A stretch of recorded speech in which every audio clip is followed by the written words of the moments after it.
కాంగ్రెస్ ప్రభుత్వం ఏర్పడిన నుండి కూడా ప్రజల సమస్యలు, ప్రజల యొక్క బాధలను ప్రజలకు అందుబాటులో పరిపాలన ఉండాలనే ఉద్దేశంతో గాంధీ భవన్ అనేది తెలంగాణకు ఒక దేవాలయం లాంటిది. గాంధీ భవన్కి అనేక మంది నిర్వాసితులు కావచ్చు, వివిధ సమస్యలతోని వివిధ జిల్లాలతోని గాంధీ భవన్కి వచ్చే వాళ్ళకు కూడా స్థానికంగా ఇక్కడ రోజువారీ ఒక గౌరవ పిసిసి అధ్యక్షులు మహేష్ గౌడ్ గారి ఆదేశానుసారం రోజుకు 1 వీక్ ఒక మంత్రిని పెట్టి ఇక్కడికి వచ్చే సమస్యల పరిష్కారం దిశగా కొనసాగుతూ ఉంది.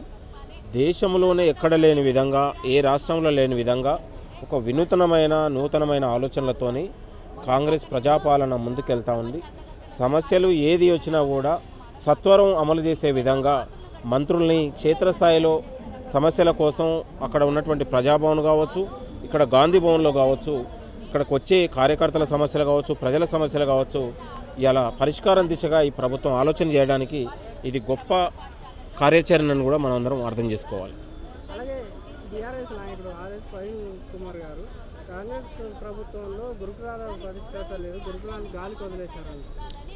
అసలు కాంగ్రెస్ ప్రభుత్వం వచ్చిన తర్వాత గత 10 ఏళ్లలో గురుకులాలు అంటేనే ఇవాళ ఎలుకలతోని లేదా పాములతోని ఇవాళ యువతకు విద్యార్థులకు భద్రత లేకుండా ఇవాళ కుట్టుమట్టిన పరిస్థితి, సరైన భోజనం లేక, సరైన హాస్టల్ వసతులు లేక ఇవాళ ఇష్టానుసారంగా ఆర్ఎస్ ప్రవీణ్ కుమార్ తన సొంత మూటాతోని చందాల మూటాతోని ఇవాళ గురుకులాలని భ్రష్టు పట్టించి మొత్తం కూడా చికెన్ కాంచి గుడ్ల కాంచి ఇవాళ పిల్లలకు పెట్టాల్సిన భోజనంలో కూడా కకృతిపడి ఇవాళ అవినీతికి పాల్పడినటువంటి గత పాలకులు.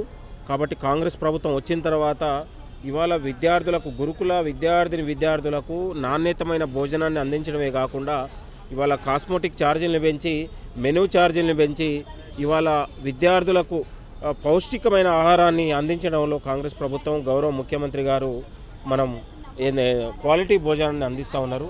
ఈ యొక్క క్వాలిటీ భోజనం కోసం, మెనూ ఛార్జీల కోసం, మెస్ ఛార్జీల కోసం, కాస్మోటిక్ ఛార్జీల కోసం ఏండ్ల తరబడి వివిధ విద్యార్థి సంఘాలు హాస్టల్ వసతుల కోసం పోరాడినటువంటి సందర్భంలో అన్నీ చూసినాం.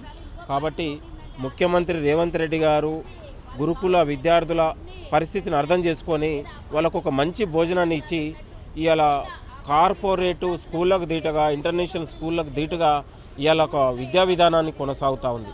ఇవాళ ఒకవైపు ఇంటిగ్రేటెడ్ విద్యా విధానంతో పాటు పిల్లలకు స్కిల్ డెవలప్మెంట్ని ఏర్పాటు చేస్తూ ఇవాళ గురుకులాలు కూడా ఇలా కార్పొరేట్ పాఠశాలలకు పోటీ పడే విధంగా ఇవాళ ప్రభుత్వం ఆలోచన చేస్తూ ఉంది.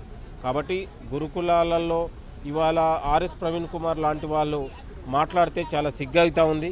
గురుకులాలని భ్రష్టు పట్టించి తన సొంత సంస్థలాగా ఏర్పరచుకొని ఎంత అవినీతికి పాల్పడ్డా ఉంటే ఇవాళ తన సొంత మనుషులను పెట్టుకొని పిల్లల్ని అరాచకం చేసి అనేక విధాలుగా మానసికంగా, శారీరకంగా మా గురుకుల విద్యార్థులను వేధించినటువంటి పరిస్థితి గతంలో చూసినాం.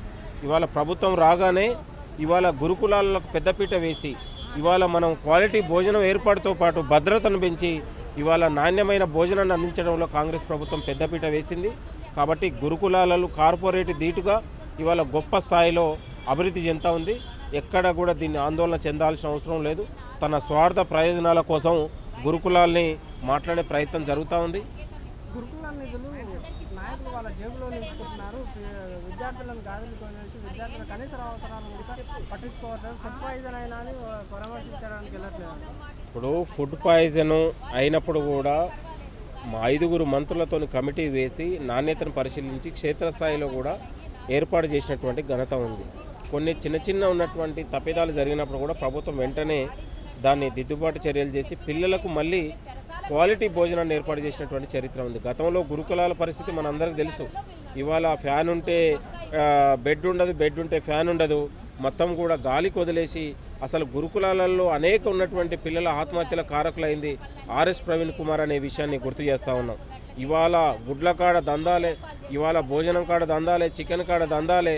ఇవాళ వారానికి 5 సార్లు గుడ్లు ఇచ్చి 2 సార్లు మనం చికెన్ పెట్టి ఒక భోజనం క్వాలిటీతో సన్నబియ్యంతో భోజనం పెట్టేటువంటి చరిత్ర దేశంలో ఎక్కడ లేదు.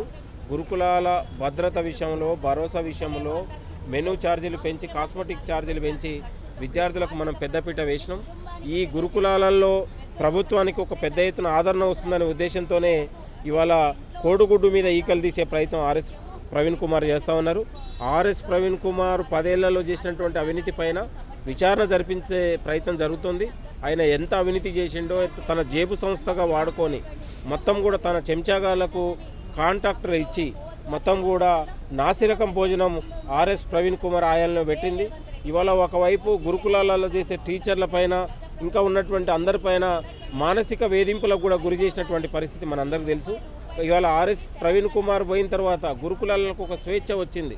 ఇవాళ ఉపాధ్యాయులు అక్కడ ఉన్నటువంటి పిల్లలతోనే ఇవాళ అనేక స్వేచ్ఛ సంబంధాలతోని ఒక మంచి ఒక కార్పొరేట్ పాఠశాలల కంటే ధీటుగా ఇవాళ క్వాలిటీ భోజనంతో పాటు ఒక మంచి విద్యను అందించే ప్రయత్నం కొనసాగుతుంది. కాబట్టి ఇవాళ గురుకులాల విద్య అనేది ఇవాళ దేశానికి ఒక ఆదర్శంలాగా ఇవాళ గొప్ప ప్రయత్నం జరుగుతుంది కాంగ్రెస్ ప్రభుత్వంలోనే.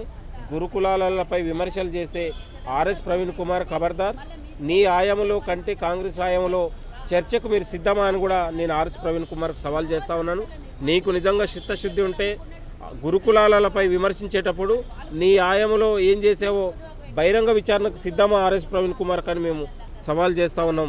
ఇవాళ గురుకులాలలో భ్రష్టు పట్టించి అవినీతి చేసి ఇవాళ మొత్తం కూడా దందాలు చేసి తన సొంత స్వేరో అనే ఒక సొంత సంస్థను ఏర్పాటు చేసుకొని తన జేబు సంస్థగా అవినీతి సంస్థగా దాన్ని భ్రష్టు పట్టించి విద్యార్థుల జీవితాలతో చెలగాటమాడిన ఆర్ఎస్ ప్రవీణ్ కుమార్ గురుకులాలపై మాట్లాడే నైతికత లేదు అని కూడా ఈ సందర్భంగా నేను Subscribe us and press the bell icon for more interesting updates.